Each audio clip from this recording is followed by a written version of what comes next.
ကဘာပေါ်ကအကြမ်းဆုံး agency တခုဖြစ်တဲ့ CIA ကတကယ်တမ်းဘလို့အလုပ်တွေကိုဆောင်ရွက်နေကြတာလဲလှုပ်ဝက်လှုပ်ကြံမှုတွေနဲ့တမိုင်းဝင်စစ်ပွဲတွေရဲ့နောက်ွယ်မှာကျိုးကိုင်နေတဲ့အရေးမဲကြီးတခုကလည်းရှိပါတယ်အဲ့ဒါကတော့ American ပြည်ထောင်စုရဲ့အစွမ်းထက်ဆုံးနဲ့လှုပ်ဝက်ဆုံးထောက်လှမ်းရေးအဖွဲ့ဖြစ်တဲ့ CIA ပဲဖြစ်ပါတယ်ဟော်လီဝုဒ်ရုပ်ရှင်ထဲမှာတော့ CIA agent တွေကိုလှုပ်ဝက်စီစစ်သူတွေတိုက်ခိုက်ရေးသမားတွေဖြစ်ပုံဖော်လေးရှိကြပြီးမြဲလက်တွေ့ကဘာမှာတော့ CIA ရဲ့လှုပ်ဆောင်ချက်တွေကရုပ်ရှင်ထက်တောင်မှပိုပြီးဆန်းပြပြီးကြောက်စရာကောင်းနေပါတယ်မင်္ဂလာပါ Cricket Vision ကနေပြီးတော့ကြိုဆိုလိုက်ပါတယ်ဒီနေ့မှာတော့ကမ္ဘာသမိုင်းကိုအရေးအမဲကြီးလို့ကြိုးပမ်းခဲ့တဲ့ CIA အဖွဲ့အစည်းရဲ့အမှောင်ဘက်ချန်နဲ့မယုံနိုင်စရာလှုပ်ဝက်စစ်စင်ရေးတွေကိုအသေးစိတ်တင်ဆက်ပေးသွားမှာပဲဖြစ်ပါတယ် CIA ကို1940ခုနှစ်ဒုတိယကမ္ဘာစစ်ပြီးစစ်ရေးတိုက်ပွဲမှာ American သမ္မတ Harry S. Truman ကစတင်တည်ထောင်ခဲ့တာပါအထူးရွေးချက်ကတော့ Soviet Union ရဲ့ KGB ထောက်လှမ်းရေးအဖွဲ့ရဲ့ NDA ကိုကာကွယ်ဖို့နဲ့ American မျိုးသားလုံခြုံရေးအတွက်ပြည်ပသတင်းအချက်အလက်တွေကိုလှုပ်ဝက်စီစစ်စုဆောင်းမှုပဲဖြစ်ပါတယ်ဒီနေရာမှာလူများစုမှာဝင်တက်တာတခုက American ပြည်တွင်းမှာစုံစမ်းစစ်ဆေးတာကိုFBI ကအဓိကလှုပ်ဆောင်တာဖြစ်ပြီးတော့ CIA ကတော့ American ပြည်ထောင်စုရဲ့ဘာနိုင်ငံများပါပဲလှုပ်ဝက်စစ်စင်ရေးတွေကိုပြုလုပ်ပိုင်ခွင့်ရှိတာပါ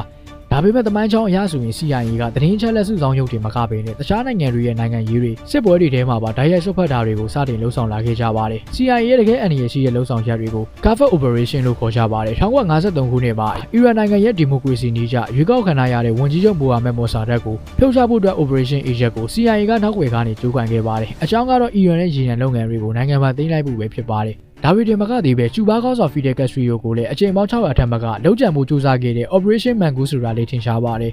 ကက်စထရိုရဲ့စီလိတ်ထဲမှာပောက်ကွဲစီတဲ့အစိတ်တွေထဲတာရေငုံဝတ်စုံထဲမှာပန်းမွေပုံမှအစိတ်လိမ့်နာတွေစတဲ့မယုံနိုင်စရာလုံခြံမှုနီးလန်းစုံကို CIA ကအသုံးပြုခဲ့ပေမဲ့လည်းအကုန်လုံးလွှဲချော်ခဲ့ပါတယ်ဒါဟာ CIA သမိုင်းမှာအကြီးမားဆုံးအဆက်ရစရာဖြစ်ရတဲ့ခုလည်းဖြစ်ပျက်ခဲ့ပါတယ်နောက်တဲ့ CIA ရဲ့သမိုင်းမှာအမှောင်မဲဆုံးနဲ့အရက်ဆက်ဆုံးစီမံကိန်းကတော့1950ပြည်လွန်နှစ်တွေမှာပြုလုပ်ခဲ့တဲ့ Project Anki Ultra ပဲဖြစ်ပါတယ်ဒီစီမံကိန်းကလူတွေရဲ့စိတ်ဓာတ်ကိုထိန်းချုပ်ဖို့စိတ်ကြစည်းတွေကိုအသုံးပြုပြီးစစ်ဆေးမြင်လို့ရအောင်ကြိုးစားခဲ့တဲ့လှုပ်ဝက်စံတန်မှုတစ်ခုပဲဖြစ်ပါတယ်သူတို့ကတမန်ပြည်သူတွေနဲ့ထောင်ထဲကြခံနေရတဲ့လူတွေစေယုံကလူနာတွေကိုသူတို့မသိအောင် ASC စိတ်ကြစည်းဝါတွေတိုက်ကျွေးခြင်းလက်စစ်တပ်အားပေးစံသက်ခြင်းနဲ့အိတ်ဆက်ခြင်းကိုပိတ်ပင်တာတွေကိုပါအထမပြုလုပ်ခဲ့ကြပါတယ်ဒီလိုစံတန်မှုတွေကြောင့်လူပေါင်းများစွာစိတ်ဝေဒနာရှင်ဖြစ်သွားခဲ့ရသလိုအသက်ဆုံးရှုံးခဲ့ရတဲ့လူတွေကလည်းရှိခဲ့ပါတယ်1980ပြည်လွန်နှစ်တွေရောက်မှဒီလိုဝက်ချက်ကပေါက်ကြားသွားခဲ့ပြီး American စီစစ်ရေးကော်မတီကဒီစံတန်မှုတွေကိုတရမွေကြောင်းကြေညာပြီးတော့ပိတ်သိမ်းခဲ့ကြပါတယ်လက်ရှိ21ရာစုမှာတော့ CIA ကလူအေဂျင့်တွေနီးတူရုံးနည်းပညာတွေဂျိုဒူးနဲ့စိုက်ဘာစပိုင်နည်းပညာတွေစားတဲ့အရာတွေကိုအဓိကပြောင်းလဲပြီးတော့အသုံးပြုလာခဲ့ကြပါတယ်။ Eco Ada ခေါင်းဆောင် Osama bin Laden ကိုရှာဖွေတွေ့ရှိခဲ့ပြီးသုတ်သင်နိုင်ခဲ့တာကလည်း CIA ရဲ့ခေတ်သစ်နည်းပညာနဲ့သတင်းချက်လက်စုဆောင်းမှုရဲ့ရလဒ်တစ်ခုပါ။ဒါပေမဲ့တစ်ဖက်မှာလည်း WikiLeaks တို့လိုအဖွဲ့အစည်းတွေရဲ့ပေါက်ကြားမှုတွေကြောင့် CIA ရဲ့ကမ္ဘာတစ်ဝန်းကဆဲဖုန်းတွေ Smart TV တွေကိုလှုပ်ဝက်နားထောင်စီစစ်နေတဲ့